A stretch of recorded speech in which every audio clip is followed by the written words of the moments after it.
Merci Loïc Gazard et Thomas Chapuzot pour les images. Autre conflit social à Châteaubernard en Charente. Après plus d'un demi-siècle d'activité, un des fours va être arrêté. Les salariés de Verallia, en grève depuis 15 jours, refusent la vingtaine de licenciements annoncés. De son côté, la direction a sollicité la médiation de l'État. Bruno Pilet et Christophe Guinou.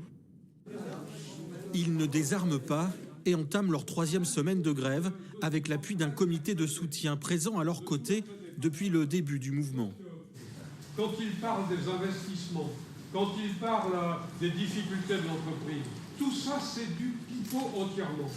Un peu plus tôt dans la matinée, les responsables syndicaux de l'usine Verallia étaient conviés à une réunion de médiation à la Directe d'Angoulême. Une rencontre qui n'a visiblement rien donné selon les syndicats. On a vu que la direction ne veut rien proposer. Ils ont acté qu'il y aura 23 licenciements, comme ils disent, nous on dit sec.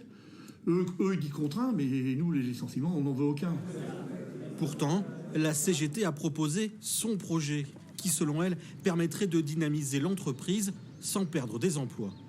Travailler proche de nos clients, c'est-à-dire pour Cognac, être autour du Loiret, de la Gironde, du Cognac, l'écologie, faire de la bouteille proche de nos clients pour éviter le CO2, le transport de camions, d'avoir un truc socialement responsable, ça veut dire avec des départs anticipés, des meilleures conditions de travail, le recyclage, il y avait aussi le recyclage, la consigne, il y avait tout ce projet-là pour développer le verre en France. Parce que le verre en France, c'est l'avenir.